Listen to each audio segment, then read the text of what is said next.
Muy buenos días, bienvenidos a Agenda Económica, primera edición de esta semana.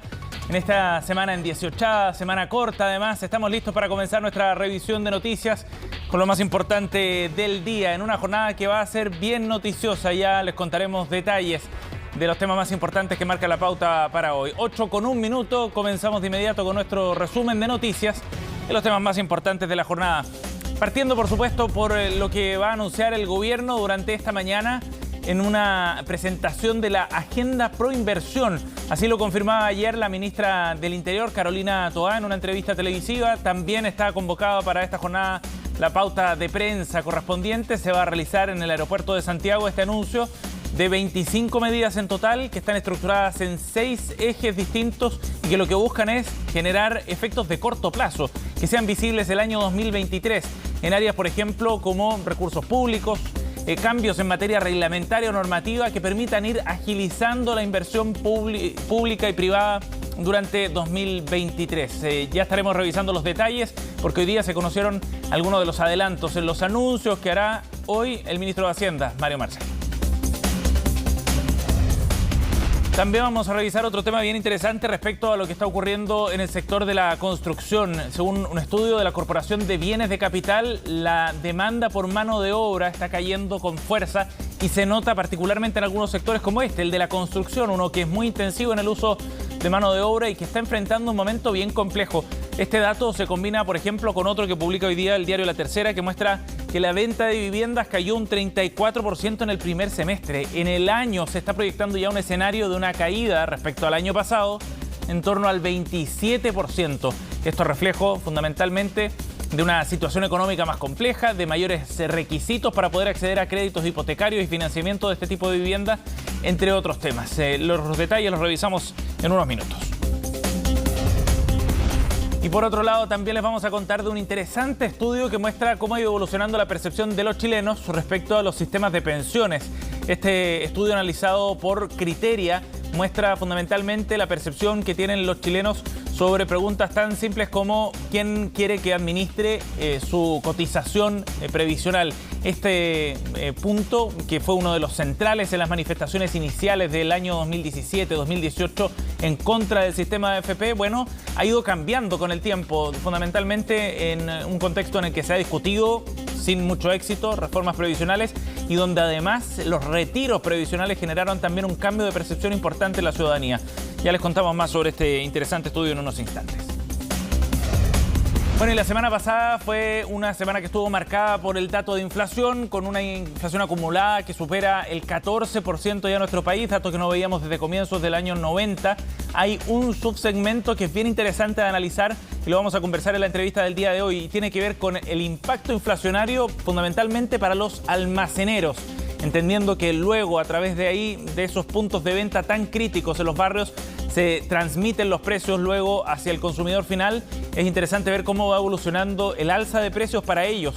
Solo en este año, en este 2022, hay una inflación acumulada superior al 17% para este segmento del comercio. Los detalles de cómo van variando los ítems y las conductas de compra también es lo que vamos a conversar en la entrevista de hoy en Agenda Económica. Y por último, 8:04, vamos a ver los números de los mercados para el día de hoy. Fundamentalmente vamos a ver qué es lo que está ocurriendo en las bolsas a nivel internacional. En Europa, en Asia, números para partir el día después de una semana la anterior que estuvo marcado por harta volatilidad y algunas caídas fuertes en el mercado local. Veamos primero qué es lo que ocurre a esta hora. Alzas superiores al 1,4% para el índice ponderado del Eurostoxx, 1,43% para ser preciso. Londres a esta hora subiendo 1,35%, mientras que en Asia hubo cierres también positivos en una jornada marcada por más optimismo. El Nikkei subió 1,16%, el Hang Seng 2,69%. La semana pasada el precio del dólar acá en nuestro país, hablábamos de volatilidad, subió con fuerza después de un inicio de semana post plebiscito en los que había mostrado un retroceso fuerte. El viernes terminó por sobre los 900 pesos, con una alza superior a los 20 pesos el tipo de cambio. El IPSA, en tanto, en la Bolsa de Comercio Local, subió 1,73% en el último día de transacciones de la semana pasada. Bien, nos vamos entonces a revisar los detalles. Para esta jornada está convocada la pauta en la que se van a dar a conocer públicamente los puntos que incluye la agenda pro inversión que va a lanzar el gobierno. Este es un documento que se ha trabajado en conjunto con el sector empresarial, con la SOFOFA y la CPC particularmente, y veremos hoy día cuáles son los detalles específicos. La actividad está convocada para las 11:15 de la mañana en el aeropuerto de Santiago. Estará encabezada por el presidente Gabriel Boric, lo que habla del énfasis también que quiere darle el gobierno a esta iniciativa, en conjunto con los ministros de Hacienda, Economía y de Obras Públicas. Allí se va a presentar entonces este documento. ¿Y qué es lo que incluye? Según un adelanto que hoy día trae el diario El Mercurio, son 25 medidas en total con 6 ejes estructurantes para este proyecto. Fundamentalmente tiene que ver con estímulos tributarios para la inversión, mejoras al acceso al financiamiento, propuestas para mejorar la inversión pública, promover la inversión extranjera, mejorar la eficiencia de los procedimientos regulatorios y de los permisos, como quinto punto, y en sexto lugar, alianzas público-privadas para la inversión. Es decir, distintos flancos los que se van a abordar a partir del día de hoy para poder llevar adelante estas 25 medidas que, como decíamos, han sido trabajadas también en conjunto con el sector empresarial. Por ejemplo, dentro de los estímulos tributarios, esto incorpora cerca de 1.500 millones de dólares en gasto tributario que se va a ver reflejado, por ejemplo, en incentivos a aquellos proyectos que tengan un efecto multiplicador, con deducciones de pago de impuestos para aquellos proyectos que sean más rentables desde el punto de vista de la generación de otras inversiones, la postergación de la entrada en vigencia también de algunos tratamientos tributarios, rebaja de algunas tasas, entre otros aspectos. También habrá mejorías al acceso al financiamiento, por ejemplo, para la garantía estatal en el financiamiento del 10% del pie al crédito hipotecario para la adquisición de una primera vivienda, enfocado fundamentalmente al sector inmobiliario. Otras propuestas también tienen que ver con tratar de agilizar los procedimientos y los permisos en materia regulatoria. Esto es bien crítico y ayer Carolina Toá, la ministra del Interior, en una entrevista en TVN, planteaba precisamente que este era uno de los anuncios importantes, generar incentivos a las instituciones públicas para que la tramitación de los permisos sea más rápida. Es uno de los puntos bien relevantes y habría un anuncio también en materia de inversión para esas agencias precisamente, además de la reapertura de una serie de oficinas de inversión extranjera en otros países precisamente para poder ir estimulando la inversión de capital foráneo en nuestro país. Son algunas de las líneas, son en total 6 ejes, 25 medidas que vamos a conocer en detalle hoy, pero es bien relevante el mensaje que envía el gobierno para un tema que empieza a ser prioritario.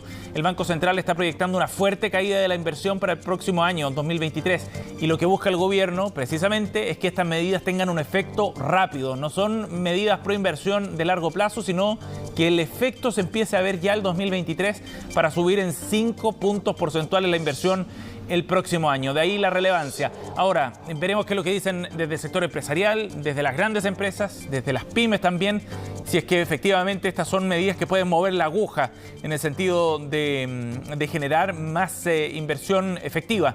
Todo esto atravesado, por supuesto, por una discusión de una reforma tributaria que ha sido criticada precisamente por no considerar medidas pro inversión de largo plazo. 11:15 entonces la pauta presidencial para el día de hoy en esta materia.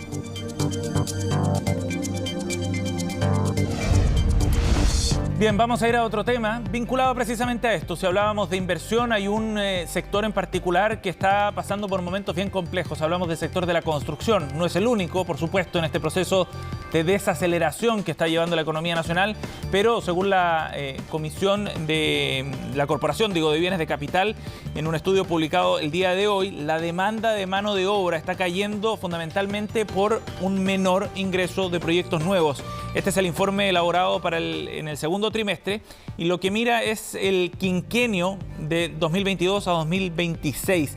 Y ahí se ve una caída bien importante respecto a los proyectos que están ejecutados en el área de la construcción y de acuerdo al número de trabajadores que pueden ir contratando cada uno de estos proyectos. Es un detalle bien específico y muestra que de 127.000 trabajadores contratados en enero de este año se reduciría a 24.792 hacia fines del año 2026. Esta es una tendencia, por supuesto, que va decreciendo, pero que muestra una fotografía de cómo son las perspectivas hacia largo plazo para un sector que ha visto una caída bien importante en la mano de obra, fundamentalmente porque hay menos proyectos que están vendiéndose. De hecho, en otro dato publicado hoy día por el diario Pulso, se muestra una caída proyectada para este año de 27% en la venta de viviendas en nuestro país. Ese dato es bien revelador de lo que está ocurriendo con este sector. En la medida en que no se logren despachar los proyectos que ya están construidos o en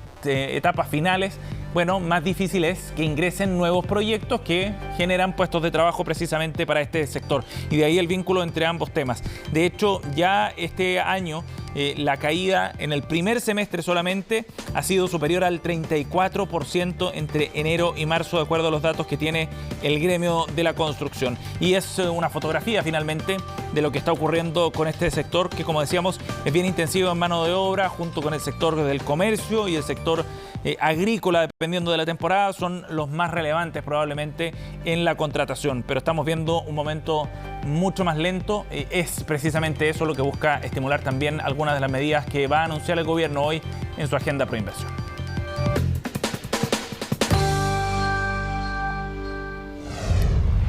8:11. Vamos a ir a otro tema para analizar los detalles de un estudio elaborado por la encuestadora Criteria Research, que ha logrado generar una fotografía de cómo está el termómetro desde el punto de vista social en el contexto de una discusión previsional urgente en nuestro país. ¿Cuál es la percepción que tienen los chilenos sobre el sistema previsional? Es lo que muestra precisamente este estudio, que analiza lo que ha ocurrido desde el año 2018 en un contexto en el que las manifestaciones en contra del sistema previsional cobraban mucho vuelo, a la fecha, hasta este año 2022. Y se ven algunos cambios bien interesantes, sobre todo de la percepción que tienen los usuarios del sistema sobre distintos actores. Veamos algunos detalles que nos muestran precisamente cómo ha ido evolucionando estos conceptos, fundamentalmente en materias como la administración de los fondos que cotizamos mensualmente en el sistema de pensiones. Este estudio Criteria muestra, por ejemplo, que la elección del administrador, quién va a generar la administración de los flujos futuros de las cotizaciones, llega a un 61% a favor de elegir, de la libertad de cada usuario de elegir si es un administrador estatal o bien si es un administrador privado para los recursos. Este porcentaje ha ido subiendo de manera sostenida desde el año 2018, en un momento en que, según esta misma encuesta de Criteria que ha ido elaborando periódicamente, un 81% en ese entonces se inclinaba más bien por una opción de un sistema previsional estatal. Había un giro completamente distinto hacia la libertad de elección como un principio ordenador. En otro de los puntos encuestados también, la administración estatal de los fondos baja hasta un 26% y la administración única y exclusivamente por parte de la AFP como un mandato, como algo obligatorio, llega a solo un 13%. Es en ese contexto entonces que la posibilidad de que los usuarios elijan aparece como una de las opciones más deseables para los usuarios del sistema. Por último, ¿qué hacer con la cotización extra que se vaya a generar en la próxima reforma? Un 33% está de acuerdo con una distribución de esa cotización a nivel del sistema, ¿no? Hacer una generación de un sistema distributivo y de solidaridad sobre la base de esa nueva cotización, en una idea que también ha ido tomando fuerza después de niveles cercanos al 20% en el año 2021. Esos son algunos de los datos que está mostrando esta encuesta, que concluye fundamentalmente que en el sistema chileno ha habido cambios de percepción bien importantes, alimentados por dos factores. Uno, por el proceso de retiros de fondos previsionales, que ha ido generando conciencia respecto a la propiedad, por ejemplo, de los fondos, y otros aspectos vinculados a la discusión de un sistema previsional que requiere más solidaridad también, y donde el tema, por ejemplo, de la herencia se ha transformado en un asunto crítico. Así lo refleja también el mismo estudio de Criteria, donde más del 80% favorece que esta idea de heredabilidad de los fondos permanezca en una futura reforma a discutirse en el Congreso. Recordemos que la reforma previsional ha sido postergada por ahora, los detalles no los tenemos, se iban a conocer en agosto, se ha postergado en algunas semanas, sin fecha fija para el anuncio por parte del Ejecutivo en esta materia. Bien, 8:15. Vamos a ir a otro tema para analizar lo que está ocurriendo en el sistema de ISAPRES, otro que también urge por una reforma y que está en una situación bien compleja, fundamentalmente por la situación financiera que están enfrentando, dicen, las ISAPRES a nivel nacional y por los cambios que está empujando el gobierno también en esta materia. Pues bien, en torno a este tema, hasta un 7,6% podrían subir los planes de ISAPRE, de acuerdo al último fallo que estableció la Corte Suprema y a las directrices que ha establecido también la Superintendencia. Lo importante es que en los próximos días las ISAPRES ya tendrán que entregar su propuesta y la justificación, además, del reajuste de los planes para este año 2022. Los detalles los vamos a ver en la siguiente nota de Belén Vázquez.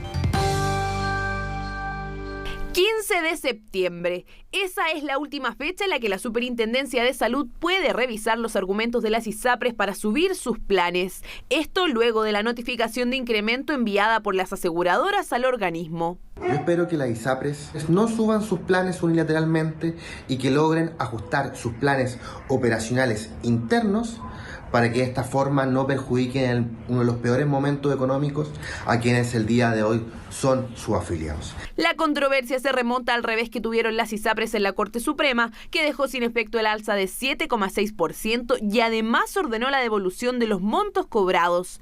Esto no significa que las compañías no puedan subir los planes, sino que deben hacerlo bajo una justificación. Luego de la notificación de alza por parte de las 6 ISAPRES involucradas, la autoridad debe revisar los argumentos entregados. Si les da luz verde, se ejecuta un incremento que, según el fallo, en ningún caso podrá ser superior a ese 7,6%. Alzas cuestionadas de forma transversal, pero que dejan abierta la puerta a terminar con la judicialización de esta medida, toda vez que la circular abordará qué hacer si no se está conforme. Es que van a haber personas que van a reclamar, pero sin embargo, lo que hay que esperar, cuál va a ser el dictamen respecto de esos reclamos que va a tener primero la Superintendencia y segundo la Corte Suprema. Porque si ambos son coherentes con el proceso que hemos estado viviendo, lo más probable es que esos reclamos se rechacen. Y si esos reclamos se rechacen, se acaba la judicialización por esta causa. Es altamente inconveniente, claramente, tomando en cuenta que muchos de ellos, y esto se paga en UF, y la inflación va a obligar a muchas familias chilenas que con mucho esfuerzo estaban en la ISAPRE, se vean obligadas a salir de este sistema privado. A todo esto se suman los flancos aún abiertos respecto del rol que cumplirán las ISAPRES en la reforma de salud que busca impulsar el gobierno, cuyos lineamientos solo se han hablado de manera informal entre parlamentarios y el Ejecutivo. Si no están disponibles para ser parte del cambio y entregar más y ganar menos, entonces que desaparezcan. Habrá algún sistema, pero si las ISAPRES están disponibles para cambiar de actitud, bueno, discutámoslo. Yo creo que nadie puede cerrarse a cualquier tipo de discusión siempre y cuando signifique que la salud en Chile se mejora. Hay muchos cambios que hay que hacer. Yo creo que el cambio más profundo es cambiar la lógica con la cual funcionan las ISAPRES, desde empresas de seguros privados de corto plazo hacia entidades privadas de la seguridad social. En paralelo está pendiente la devolución de los montos cobrados antes del fallo de la Suprema. Esta se hará de manera secuencial, es decir, el alza del mes de junio será devuelta en octubre, julio en noviembre y agosto. Bien, estamos de vuelta en Agenda Económica 8:22. La semana pasada conocíamos los detalles del IPC correspondiente al último mes de agosto. Bien interesantes los antecedentes porque nos muestran que finalmente este ciclo de altos precios sigue persistente en nuestro país, por sobre el 14% en la inflación acumulada en los últimos 12 meses. Pero si uno mira en detalle y el desglose para algunos sectores específicos, ve que la situación puede ser incluso un poco más compleja todavía. Es precisamente lo que vamos a conversar el día de hoy para analizar qué es lo que está ocurriendo en particular con los almacenes y cómo ha ido afectando a este rubro, uno fundamental dentro del comercio detallista, las alzas de precio. Vamos a conversar de este tema junto al CEO de la startup Almacén Gurú, Carlos Ullman. ¿Cómo está, Carlos? Gracias por el contacto. Hola, Sebastián, buenos días. Buenos días. Bueno, es interesante ver esto y hacer zoom respecto a algunos sectores que son críticos y sabemos el rol además que tienen los almacenes, ¿no? En el comercio detallista, en los barrios y por ende también en los presupuestos domésticos más importantes. ¿Qué es lo que está pasando, Carlos, en base al análisis que hacen ustedes de precio con este sector en particular, con el de los almacenes? Efectivamente, y para hacer una introducción, los almacenes de barrio representan el 40% de las ventas de alimentación y aseo. Por lo tanto, muchas familias las que se abastecen en los almacenes de barrio. ¿Qué es lo que hemos visto en este informe o el índice de precios de Almacén Gurú, que es principalmente son la inflación de precios que ha tenido el sector de los almaceneros? Es que hemos visto un incremento mensual correspondiente de julio a agosto de un 2,5%, una variación acumulada del año, en lo que da del año de los primeros 8 meses, 11,3%, pero un alza 12 meses de un 17,8%. Y estas cifras obviamente que impactan directamente en los bolsillos de todos los chilenos y por consiguiente afectan también el negocio de los distintos almaceneros, de las pymes. O sea, Carlos, para los almaceneros en particular, el ciclo de inflación está golpeando más fuerte que en el índice que uno ve de la fotografía nacional, digamos. Efectivamente, ahora tendríamos que hacer también el desglose del IPC de alimentos y de consumo de estos productos específicos que se venden en los almaceneros, pero cuando nosotros vemos un poco las tendencias macro, van en la misma dirección. O sea, un 17,8% acumulado en 12 meses que obviamente está impactando el bolsillo de los chilenos. Sí, claro. Y a ese nivel me imagino que eso se nota, ¿no? En los precios, sobre todo finales al consumidor. Obviamente. Y lo que estamos viendo también que entre las canastas con alza en los precios, las que más destacaron fueron las carnes, por ejemplo, un 6,4%. Las bebidas no alcohólicas, un 4,6%. Aseo hogar, los productos de limpieza, un 1,8%. Y los abarrotes, por ejemplo, que el abarrote es el gran grueso de productos de alimentación que se venden en los almacenes, de un 1,3%. Por lo tanto, estamos hablando de que todos esos precios finalmente en los cuales compran los almaceneros se traspasan directamente al consumidor final, y esos mismos aumentos de precios se ven reflejados en el bolsillo de los chilenos, que son los consumidores finales en este sentido. Carlos, para ser bien preciso, estos datos que tú nos das son los de la inflación de agosto en particular, ¿cierto? Agosto. O sea, en un solo mes subiendo más de 6% las carnes o 4% bebidas no alcohólicas es mucho. Bueno, obviamente que agosto es un mes bastante especial. Tanto las carnes como las bebidas no alcohólicas son categorías potenciadas para las fiestas patrias. Claro. Y la demanda de los almaceneros para llenar sus estantes, sus locales, sus puntos de venta, preparándose también para estas fechas. Sí. Carlos, es bien interesante en todo caso analizar este segmento, por lo que decías tú, ¿no? Representa el 40% de las ventas en materia de alimentos y de artículos de aseo, pero además por la capacidad que tienen los almaceneros también de jugar con los precios y poder amortiguar esos aumentos, ¿no? Tienen menos espalda, digamos, que un gran retailer para hacerlo. Mucho por espalda, tienen mucho menos poder de compra. Efectivamente, lo que dices tú es cierto. O sea, los almaceneros van más bien al día, tienen poco acceso a financiamiento, poco acceso a financiar su capital de trabajo. Por lo tanto, amortiguar, obviamente, estos aumentos elevados de precio de mes a mes se hace prácticamente imposible. Y obviamente por consiguiente se traspasa ese precio al consumidor final, como lo habíamos comentado anteriormente. Sí, en la representación, digamos, dentro del comercio total, este 40% además está orientado, me imagino, a familias de segmentos de menores recursos también, ¿no? O sea, para esas familias en particular juegan un rol mucho más relevante los almaceneros. Efectivamente. Los principales productos que se venden en un almacén es aseo, productos de aseo y alimentos. ¿No es cierto? Esto, y principalmente los almacenes están orientados y están ubicados en locales de menores ingresos. Por lo tanto, obviamente que el alza de estos productos representan una parte importante del gasto que realizan estas familias. Golpeando inmediatamente a gran parte del presupuesto familiar que tienen estos sectores de menores ingresos. Sí. Y de la experiencia que tienen ustedes, Carlos, con el contacto precisamente con sus clientes, con los almaceneros, ¿qué han visto ustedes de la forma en la que reaccionan ante estos aumentos de precios y qué posibilidades tienen para tratar de enfrentar este ciclo de inflación? Bueno, los almaceneros también son expertos en el comercio. Ellos tratan de buscar los mejores precios para poder atender bien a sus clientes. Están tratando de buscar las mejores ofertas, van a distintos lugares también para poder abastecerse. Y por otro lado, lo que hemos visto nosotros también es que los almaceneros también están comprando menores cantidades que antes. Compran a lo mejor lo mismo, pero en menores cantidades, en menores tickets promedio, menores compras promedio. Básicamente porque obviamente existe mucho menos dinero disponible para ellos, hay una menor demanda también, y que ha sido obviamente muy potenciada por el aumento de los precios que han tenido que enfrentar ellos con sus proveedores y también hacia los clientes finales. Sí. Y Carlos, y esto de aumento de precios además me imagino que está relacionado con el aumento de los productos más que con otros gastos, no sé, gastos fijos, por ejemplo, ¿no? Sí, ¿Cómo hacen ese desglose ustedes? Sí, aquí hay en el contexto actual de Chile, obviamente una inflación generalizada ha afectado los costos asociados a la producción, sí, a la importación de materias primas y por consiguiente a los precios de alimentos que se consumen día a día los chilenos. Sí. Esto se da ante un escenario de incertidumbre a nivel político que ha mantenido obviamente a todas las empresas expectantes. Además tenemos que tener en cuenta que hay un incremento en el precio del dólar, el peso chileno es una de las monedas más depreciadas a nivel mundial. También pegando fuertemente el incremento de los precios internos del país. Sí, Carlos, lo último, hablabas también de una demanda menor, ¿no?, de los consumidores finales. ¿Se ha visto un cambio también de ciertos hábitos de comportamiento por parte de los compradores finales en este contexto?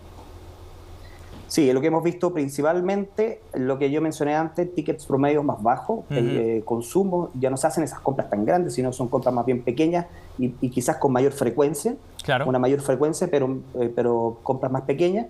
También cambios de hábito en términos de tipos de compra, ya a lo mejor ya no van a las marcas más reconocidas, sino a marcas B, marcas un poco más baratas, cambios de tipos de productos, por ejemplo, ya no se consume menos carne, un poco más de pollo, o en el caso, por ejemplo, de la cecina, la mortadela, que es un producto bastante más barato, ¿no es cierto?, más asequible, ha tenido también una relevancia en medio de otros productos que pueden ser un poco más caros. Sí. Hay un reemplazo de productos también en ese sentido. Sí, muy interesante ver esos cambios de hábito también, sobre todo pensando en que este ciclo de inflación pareciera que nos va a acompañar por bastante más rato del que quisiéramos. Carlos, muchas gracias por conversar con nosotros hoy día, muy interesante. No, gracias a usted, que esté muy bien. Gracias, buen día.